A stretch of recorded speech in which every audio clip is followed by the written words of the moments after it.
Hi friends, this is Srinivas from Indoqatar projects private limited Hyderabad. మీ అందరికీ విశ్వావసు నామ సంవత్సర ఉగాది శుభాకాంక్షలు. మీరు ఈ కొత్త సంవత్సరంలో కొత్త కొత్త ప్రాపర్టీస్ని కొనుగోలు చేసి వాటి నుంచి అధిక లాభాలు పొందుతారని చెప్పేసి నేను ఆశిస్తున్నాను. అదేవిధంగా లీగల్గా పర్ఫెక్ట్గా ఉండి గ్రోయింగ్ ఏరియాలో మీరు ప్లాట్ కొనుగోలు చేస్తారని కూడా ఆశిస్తున్నాను. అలాంటి గ్రోయింగ్ ఏరియా ఇప్పుడు ప్రభుత్వం ఫోకస్ చేస్తున్నటువంటి ఫ్యూచర్ సిటీ శ్రీశైలం హైవేలో ఉంది. అలాంటి ఫ్యూచర్ సిటీకి సమీపంలో ఉన్నటువంటి మగధ ప్రాజెక్టులో మీరు ఈ కొత్త సంవత్సరంలో పెట్టుబడులు పెట్టి మరింత లాభాలను గడిస్తారని చెప్పేసి నేను ఆశిస్తున్నాను. ప్రభుత్వం ప్రత్యేకంగా ఫోకస్ చేసినటువంటి ఫ్యూచర్ సిటీ ప్రస్తుతం గతంలో చెప్పినట్లుగా 30,000 ఎకరాలు కాదు, 50,000 ఎకరాలలో ప్రభుత్వం ఫ్యూచర్ సిటీని ఫామ్ చేయడానికి సంసిద్ధమైంది. అది కూడా 30,000 ఎకరాలు ఫస్ట్ ఫేజ్ కింద, 20,000 ఎకరాలు సెకండ్ ఫేజ్ కింద డెవలప్ చేయడానికి రంగం సిద్ధం చేసింది. ఫస్ట్ ఫేజ్ ఏదైతే ఉందో దానిలో ప్రారంభంగా స్కిల్ డెవలప్మెంట్ యూనివర్సిటీకి శంకుస్థాపన చేయడం జరిగింది. స్కిల్ డెవలప్మెంట్ యూనివర్సిటీతో పాటుగా క్రికెట్ స్టేడియానికి కూడా అతి త్వరలో శంకుస్థాపన చేయబోతున్నారు. ఎట్ ది సేమ్ టైం రీసెంట్గా మన ఐటీ మినిస్టర్ గారైనటువంటి శ్రీధర్ బాబు గారు కోహినూరులో ఒక అనౌన్స్మెంట్ చేయడం జరిగింది. దాని ప్రకారం ఏఐసిటీకి ఏప్రిల్ మొదటి వారంలో శంకుస్థాపన చేస్తామని ఆయన చెప్పడం జరిగింది. So friends, skill development university ఒక పక్కన, మరో పక్క శ్రీశైలం హైవేలో మహేశ్వరానికి సమీపంలో 200 ఎకరాల్లో కేటాయించినటువంటి ఏఐసిటీకి కూడా అతి త్వరలో పునాది రాయి పడబోతోంది. అంటే ఒక్కొక్కటిగా ఫ్యూచర్ సిటీకి శంకుస్థాపనలు జరుగుతున్నాయి. ఇదే విధంగా క్రికెట్ స్టేడియానికి కూడా శంకుస్థాపన జరగబోతోంది. At the same time world medical tourism హబ్ని కూడా ఏర్పాటు చేయడానికి ప్రభుత్వం రంగం సిద్ధం చేస్తోంది. మెడికల్ యూనివర్సిటీ కూడా ఆ ప్రాంతంలో ఏర్పాటు కాకపోతుంది. అంటే ఐటీ పార్క్స్, మెడికల్ యూనివర్సిటీలు, ఎడ్యుకేషనల్ హబ్బులు ఇవన్నీ ఒక్కొక్కటిగా సిటీలో నుంచి అవుట్స్కట్స్ అయినటువంటి ఫోర్త్ సిటీ డెవలప్మెంట్ అవుతున్నటువంటి ప్రాంతానికి వెళ్ళిపోవడానికి రంగాలు సిద్ధమవుతున్నాయి. సో దీని ప్రకారం future city, net zero city, fourth city ఈ పేర్లతో పిలువబడుతున్నటువంటి మన హైదరాబాద్కి సంబంధించి 4వ నగరానికి అమెరికాతో ధీటుగా, అమెరికాలో ఏ విధంగా అయితే మౌలిక వసతులు ఏర్పాటు చేశారో అలాంటి మౌలిక వసతుల్ని ఏర్పాటు చేయడానికి ప్రభుత్వం రంగం సిద్ధం చేస్తోంది. మన గౌరవనీయులైనటువంటి ముఖ్యమంత్రి గారు రీసెంట్గా ఒక ప్లాట్ఫామ్ మీద చెప్పడం జరిగింది, అమెరికా ఈ విధంగా డెవలప్ కావడానికి ఇన్ని సంవత్సరాలు ఏ విధంగా పట్టింది, వాళ్ళు ఈ విధంగా డెవలప్ అవడానికి మౌలిక వసతుల్ని ఎలా ఏర్పాటు చేశారనే విషయాన్ని కూలంకషంగా చర్చించారు. సభాముఖంగా ఆయన తెలియజేయడం జరిగింది. ఒక ప్రాంతం అభివృద్ధి చెందాలి అంటే ఆ ప్రాంతంలో మౌలిక వసతులు అనేది ఖచ్చితంగా అభివృద్ధి చెందాలి. మౌలిక వసతులు అంటే పర్టికులర్గా ట్రాన్స్పోర్ట్ సిస్టమ్ అనేది పర్ఫెక్ట్గా ఉండాలి. అంటే ఓఆర్ఆర్కి, ట్రిపుల్-ఆర్కి ఏదైతే మధ్య గ్యాప్ ఉందో ఆ గ్యాప్ అంతటినీ కూడా మౌలిక వసతులతో ఫుల్ఫిల్ చేయడానికి గవర్నమెంట్ రంగం సిద్ధం చేసింది. మరొక విషయం ఏంటంటే శాటిలైట్ టౌన్షిప్స్ ఏ విధంగా చెయ్యాలి అని చెప్పేసి తన మినిస్టర్లతో ఒక సమావేశాన్ని కూడా ఆయన ఏర్పాటు చేయడం జరిగింది. ఆ సమావేశంలో 1,200 ఎకరాల్లో, అంటే ఏదైతే ఫస్ట్ ఫేజ్లో 30,000 ఎకరాల్లో ఫ్యూచర్ సిటీ ఫామ్ చేయడానికి రంగం సిద్ధం చేశారో దానిలో 1,200 ఎకరాల్లో శాటిలైట్ టౌన్షిప్స్ని అభివృద్ధి చేయడానికి దానికి సంబంధించిన స్కెచ్లన్నిటికీ రెడీ చేస్తున్నారు. అంటే ఇప్పుడు స్కిల్ డెవలప్మెంట్ యూనివర్సిటీ, ఏఐసిటీ, అదేవిధంగా world medical tourism hub, cricket stadium, ఇట్లా ఏవైతే ఇవన్నీ ఒక్కొక్కటి ఏర్పాట్లు చేస్తున్నారో అదేవిధంగా మిగతా డెవలప్మెంట్స్ ఏ విధంగా చేయాలనే దాని మీద కూడా గవర్నమెంట్ ఫోకస్ చేయడం జరుగుతుంది. మన హైదరాబాద్ నగరం, మన తెలంగాణ ఏ విధంగా అభివృద్ధి చెందుతుంది అనడానికి ఒక చిన్న నిదర్శనం కూడా ఉంది. మన గౌరవనీయులైనటువంటి ముఖ్యమంత్రి గారు గతంలో ఒక స్థానం ఏదైతే 39వ స్థానంలో ఉన్నారో ఆ 39వ స్థానం నుంచి 11 స్థానాలు ఎగబాకి 28వ స్థానంలోకి వచ్చారు. దేశంలో అత్యంత శక్తివంతమైన 100 మంది వ్యక్తుల్ని ఇండియన్ ఎక్స్ప్రెస్ 2025, అంటే ప్రతి సంవత్సరం వీళ్ళు అత్యంత శక్తివంతమైన అన్ని రంగాల్లో ఉన్న వాళ్ళని తీసుకోవడం జరుగుతుంది. వాళ్ళకి ఒక స్థానాన్ని కేటాయించడం జరుగుతుంది.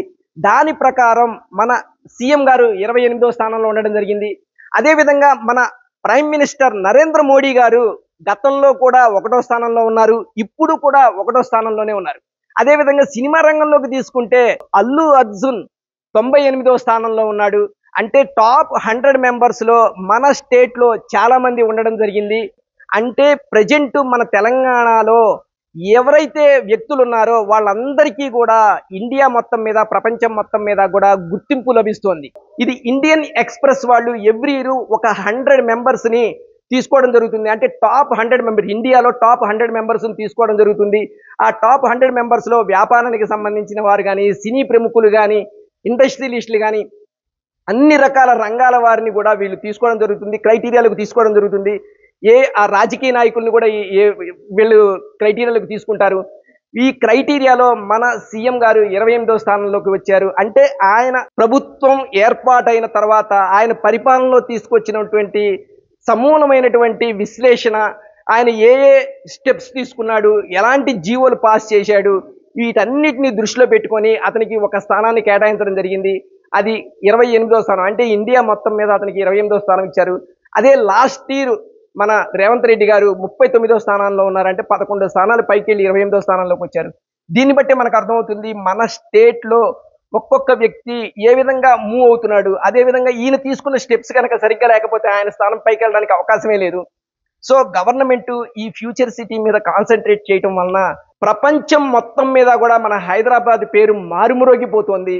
ఈ ఫ్యూచర్ సిటీ ప్రజలు ఇప్పుడు లైట్ గా తీసుకుంటున్నారు, కానీ ఫ్యూచర్ లో ఒక్కొక్కటి ఫౌండేషన్ స్టోన్ పడిన తర్వాత ఆటోమేటిక్ గా జనాలందరూ ఆ ఏరియాలో బై చేద్దాము అనుకున్నప్పుడు అక్కడ ప్లాట్లు కూడా అవైలబిలిటీ ఉండకపోవచ్చు. లేదు, తుక్కుగూడలో 4,000 రూపాయలు ఉన్నది ఈ రోజున 40,000 రూపాయలకి వెళ్ళింది. అదేవిధంగా రేపు కర్తాల, కందుకూరు ఈ ప్రాంతాల్లో 5,000 రూపాయలు 10,000 రూపాయలు ఉన్నవి ప్రజెంట్ 20,000కి వచ్చినాయి. రేపు పొద్దున అవే 40,000కి వెళ్ళిపోతాయి. అప్పుడు కొనుగోలు చేద్దాము అంటే కావలసిన డైరెక్షన్ దొరకదు, కావలసిన మంచి ప్రాజెక్టులోనూ దొరకదు. అప్పుడు మనం కొనుగోలు చేద్దామన్నా కూడా కొనుగోలు చేయలేని పరిస్థితి. ఇంకొక విషయం ఏంటంటే ఆర్టిఫిషియల్ ఇంటెలిజెన్స్ గురించి నేను ఇప్పుడు మీకు చెప్పడం జరిగింది.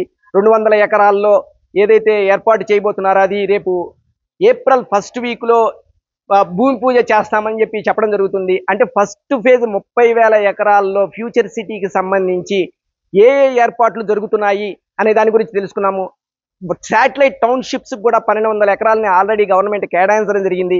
అదేవిధంగా మిగతా 20,000 ఎకరాలు ఏదైతే ఉందో ఇదంతా ల్యాండ్ పుల్లింగ్ జరుగుతోంది.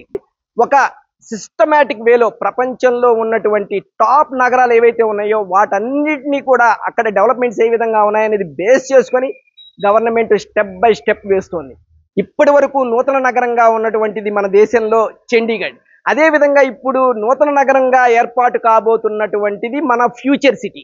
మన ఫ్యూచర్ సిటీ ఏదైతే ఉందో నెట్ జీరో సిటీ లేదంటే 4th సిటీ అనే పేర్లతో పిలవబోతున్న ఫ్యూచర్ సిటీ ఏదైతే ఉందో సెకండ్ ఫేజ్లో 20,000 ఎకరాల్లో ఇంకా రిమైనింగ్ డెవలప్మెంట్స్ ఏవైతే ఉన్నాయో అంటే వరల్డ్ మెడికల్ టూరిజం హబ్ అన్నాము. అదేవిధంగా ఏదైతే యాక్సెసరీస్ ఉన్నాయో అవన్నీ తయారు చేయడానికి కూడా ఒక హబ్ని ఏర్పాటు చేస్తున్నారు. రిమైనింగ్ ఏవైతే ఇంకా ఈ మిగతా ఫీల్డ్స్కి సంబంధించి ఉన్నాయో అవన్నీ కూడా రిమైనింగ్ 20,000 ఎకరాల్లో గవర్నమెంట్ ప్రపోజ్ చేస్తోంది.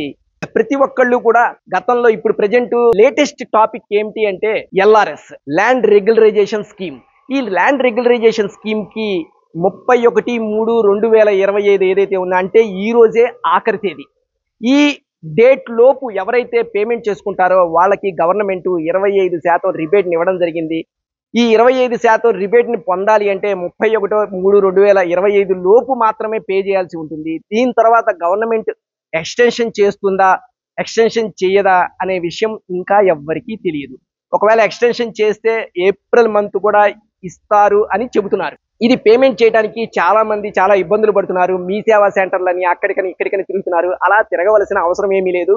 దీనికి చిన్న లాజిక్ ఉంది. మనం గూగుల్లో LRS 2020 అని కనుక మనకి టైప్ చేస్తే ఆటోమేటిక్గా వెబ్సైట్ డిస్ప్లే అవుతుంది. LRS.telangana.gov.in అని కనుక మీరు కొట్టినట్లయితే ఆటోమేటిక్గా వెబ్సైట్ ఓపెన్ అవుతుంది. వెబ్సైట్ ఓపెన్ అయిన తర్వాత ఆఫీస్ లాగిన్, సిటిజన్ లాగిన్ అని 2 ఉంటాయి. ఈ సిటిజన్ లాగిన్ని కనుక మనం డిస్ప్లే చేసినట్లయితే అక్కడ ఒక మొబైల్ నెంబర్ కాలం డిస్ప్లే అవుతుంది. అందులో మీరు గతంలో 1000 రూపాయలు కట్టినప్పుడు ఏ మొబైల్ నెంబర్ని యూజ్ చేసి కనుక పే చేశారో అదే మొబైల్ నెంబర్ని కనుక దీనిలో కనుక టైప్ చేసినట్లయితే ఒక వెరిఫైడ్ ఓటీపీ వస్తుంది. ఆ ఓటీపీ మీ మొబైల్ నెంబర్కి వస్తుంది. ఆ మొబైల్ నెంబర్కి వచ్చినటువంటి ఓటీపీ 6 డిజిట్స్ ఓటీపీని మీరు దానిలో కనుక ఫీడ్ చేసినట్లయితే ఆటోమేటిక్గా మీరు లోపలికి వెళ్ళిన తర్వాత మీకు మీ 1,000 రూపీస్ కట్టిన రిసీట్ డీటెయిల్స్ డిస్ప్లే కావడమే కాకుండా ఇప్పుడు లేటెస్ట్గా క్యాలిక్యులేట్ చేయబడిన ఎల్ఆర్ఎస్ అమౌంట్ కూడా ఆ 1000 రూపీస్ డిస్ప్లే చేసినటువంటి రిసీట్ పక్కనే ఉంటుంది పే అని. అప్పుడు మనం గనక ఆ ఆప్షన్ని క్లిక్ చేస్తే మీకు డిస్ప్లే అవుతుంది. ఎంత అమౌంట్ పే చేయాలి ఏంటి అనే వివరాలన్నీ కనుక కనిపిస్తాయి. మీరు ఏ మోడ్ ఆన్లైన్ పేమెంట్ ద్వారా కానీ, లేదంటే క్రెడిట్ కార్డు ద్వారా కానీ, డెబిట్ కార్డు ద్వారా కానీ, ఏ ఆప్షన్ నుంచి అయినా సరే అక్కడ డిక్లరేషన్ కాలంలో టిక్కులు పెట్టేసి మీరు పే చేయవచ్చు. వన్స్ మీరు పే చేశారు అంటే కనుక ఆటోమేటిక్గా మీ ఎల్ఆర్ఎస్ అమౌంట్ గవర్నమెంట్కి వెళ్ళిపోతుంది. మీకు ఒక రిసీట్ జనరేట్ అవుతుంది. దీనిలో ఇంకొక చిన్న డౌట్ను కూడా కొంతమంది ఎక్స్ప్రెస్ చేస్తున్నారు. గతంలో ఎవరైతే ఎల్ఆర్ఎస్ పే చేశారో వాళ్ళ వద్ద నుంచి మేము కొనుగోలు చేశాము, కానీ అందులో వాళ్ళ నెంబర్ కనబడుతోంది, డీటెయిల్స్ వాళ్ళవే ఉంటున్నాయి, మాకేమన్నా ఇబ్బంది అవుతుందా అని చెప్పేసి కూడా అడగడం జరిగింది. ఎటువంటి ప్రాబ్లం లేదు. వాళ్ళ నెంబర్తో లాగిన్ అయ్యి మీరు కనుక పే చేసినట్లయితే ఈ ఎల్ఆర్ఎస్ మీ ప్లాట్ తాలూకా ఎల్ఆర్ఎస్ పేమెంట్ చేసినట్లే. మీరు దాని గురించి ఆలోచించవలసిన అవసరం లేదు. మీకు వచ్చే సర్టిఫికేట్ ఏదైతే ఉందో ఫర్దర్గా మీరు ఇల్లు నిర్మించుకునేటప్పుడు ఇదే డీటెయిల్స్ని మీరు ప్రొడ్యూస్ చేయవచ్చు. అంటే మీ ప్లాట్కి అగైనెస్ట్గా ఎల్ఆర్ఎస్ పేమెంట్ అయిపోయినట్లే. ఓకే ఫ్రెండ్స్, ఇంకొక విషయాన్ని కూడా నేను మీకు క్లియర్గా చెప్పదలుచుకున్నాను. గవర్నమెంట్ ఫోకస్ చేస్తున్నటువంటి ఫ్యూచర్ సిటీలోనే ఎందుకు ఇన్వెస్ట్మెంట్ చేయాలి అనే దాని గురించి చాలామంది చాలా రకాలుగా ఆలోచిస్తున్నారు. ఇప్పుడు ఇన్వెస్ట్మెంట్ చేయకపోతే తర్వాత చేద్దాంలే, ఇంకా డెవలప్మెంట్ స్టార్ట్ కాలేదు కదా. మీరు ఒక్కసారి ఊహించండి ఫ్రెండ్స్, హైటెక్ సిటీ లేకపోతే గచ్చిబౌలి ఈ సరౌండింగ్ నానక్రామ్ కూడా ఎన్నో కొల్లూరు ఇలాంటి ఎన్నో ప్రాంతాలను మీరు బేస్గా తీసుకోండి. 5 సంవత్సరాల క్రితం 10 సంవత్సరాల క్రితం ప్రైసెస్ ఏ విధంగా ఉన్నాయి, ఇప్పుడు ఏ విధంగా ఉన్నాయి ఒక్కసారి ఆలోచించండి. అదేవిధంగా ఈ రోజున గవర్నమెంట్ అనౌన్స్మెంట్ చేసింది ఫ్యూచర్ సిటీ అని. ఇప్పుడు ఇన్వెస్ట్మెంట్ చేయకపోతే పెరిగిన తర్వాత ఇన్వెస్ట్మెంట్ చేస్తే మీకు రిటర్న్స్ ఎక్కడి నుంచి వస్తాయి? మీకు రిటర్న్స్ రావాలి అంటే ఇప్పుడు నానక్రామ్ గూడలో ఇప్పుడు కొంటే 10 సంవత్సరాలు కొన్న వాళ్ళకి ఇప్పుడు 100 రెట్లు అయింది. ఇప్పుడు కొంటే మీకు డబల్ అవుతుందేమో. మీరు పెట్టిన ₹1 కోటి 2 కోట్లు అవుతుందేమో, అంతకన్నా కాదు. దానికి కూడా 5 ఇయర్స్ టైం పడుతుంది. కానీ ఎక్కడైతే ప్రైసెస్ పెరగలేదో, ప్రభుత్వం ఫోకస్ చేసి ఈ డెవలప్మెంట్ చేస్తాం, ఈ మౌలిక వస్తువులు కల్పిస్తాం, ఇలాంటి స్టేడియం కడతాము, ఆర్టిఫిషియల్ ఇంటెలిజెన్స్కి మేము ఏర్పాటు చేస్తాం అని చెప్పి ఎన్ని అనౌన్స్మెంట్లు చేస్తుందో, ఇలాంటి టైంలో కనుక పెట్టుబడులు పెడితే మీకు చీప్ ప్రైస్లో ల్యాండ్ అవైలబుల్ ఉంటుంది కనుక ఇలాంటి టైంలోనే ఫ్యూచర్ సిటీలో మంచి ప్రాజెక్ట్ చేసుకొని ఇన్వెస్ట్మెంట్ చేయాలి. ఇంకొక విషయాన్ని కూడా నేను క్లియర్గా చెప్తున్నాను ఫ్రెండ్స్, మనం పెట్టే పెట్టుబడి లైఫ్ టైం మనం సంపాదించిన డబ్బు. అలాంటి మనీని ఎవరో ఏజెంట్ చెప్పాడని లేదా ఇంకోటనో గనక మనం కంప్లీట్గా సర్వే చేయకుండా, డాక్యుమెంటేషన్ వెరిఫై చేయకుండా ఇన్వెస్ట్మెంట్ చేస్తే ఖచ్చితంగా బోర్లా పడతారు. సో నేను చెప్పేది ఏంటంటే డిటిసిపి కానీ హెచ్ఎండిఏ కానీ అప్రూవల్ ఉండాలి. అదేవిధంగా రెరా అప్రూవల్ ఉండాలి. రోడ్డుకి కొద్దిగా దగ్గరగా ఉండాలి. ఇలాంటివన్నీ టైటిల్ డీడ్ కరెక్ట్గా ఉందా లేదా, లింకు డాక్యుమెంట్లు కరెక్ట్గా ఉన్నాయా లేదా, ఇలా అన్నీ కరెక్ట్గా ఉన్నటువంటి ప్రాజెక్ట్లో కనుక మీరు ఇన్వెస్ట్మెంట్ చేస్తే ఫస్ట్ ఆఫ్ ఆల్ మీరు పెట్టిన పెట్టుబడి ఏదైతే ఉందో పెట్టుబడికి సెక్యూరిటీ ఉంటుంది. పెరగడం పెరగకపోవడం అనేది సెకండరీ. మీకు డేస్ గడిచే కొద్దీ గవర్నమెంట్ అనౌన్స్మెంట్లతో లేదా ఆ ఏరియా ఆటోమేటిక్గా డెవలప్ అవడంతో వాటిలన్నిటి మీద బేస్ చేసుకొని మీ ప్రైస్ పెరుగుతుంది. అంతేగాని మీ ల్యాండే లిటిగేషన్లో ఉంటే మీరు ఇంకా సెక్యూరిటీ ఎక్కడుంది? లైఫ్ టైం మొత్తం మీద ఒక 30 లక్షలు 40 లక్షలు 50 లక్షలు సంపాదిస్తారు జాబ్ చేసి. ఆ డబ్బును తీసుకొచ్చి అన్సెక్యూర్డ్ ఇన్వెస్ట్మెంట్లో కనుక మీరు ఇన్వెస్ట్మెంట్ చేస్తే ఖచ్చితంగా మీరు లాస్ అవుతారు. సో ఫస్ట్ ఆఫ్ ఆల్ కంపెనీకి బ్రాండ్ నేమ్ ఉండాలి, ఏరియా మంచిదై ఉండాలి, గవర్నమెంట్ ఫోకస్ ఉండాలి, ఆ ఏరియాలో బేసిక్ ఎమ్యూనిటీస్ ఉండాలి, మనకి అన్ని రకాల ట్రాన్స్పోర్ట్ సిస్టమ్ కూడా ఆ విధంగా ఉండాలి. అలాంటి ఏరియాలో మంచి ప్రాజెక్టుని కనుక తీసుకొని మీరు ఇన్వెస్ట్మెంట్ చేస్తే, లీగల్గా కరెక్ట్గా ఉన్న ప్రాజెక్ట్లో కనుక ఇన్వెస్ట్మెంట్ చేస్తే ఒకరోజు కాకపోతే ఒకరోజైనా సరే మీరు పెట్టిన పెట్టుబడి ఖచ్చితంగా రిటర్న్స్ని సంపాదించుకునే విధంగానే ఉంటుంది. ఓకే ఫ్రెండ్స్, నేను మీకు క్లియర్గా చెప్పేది ఏంటంటే, అంటే మనం ఇన్వెస్ట్మెంట్ చేసేది సెక్యూర్డ్గా ఉన్న మంచి ప్రాజెక్టులలో ఇన్వెస్ట్ చేయమని చెప్పేసి మరొక్కసారి నేను మీకు చెప్తున్నాను. మరో వీడియోలో మరో సబ్జెక్ట్తో మళ్ళీ కలుసుకుందాం ఫ్రెండ్స్. బాయ్.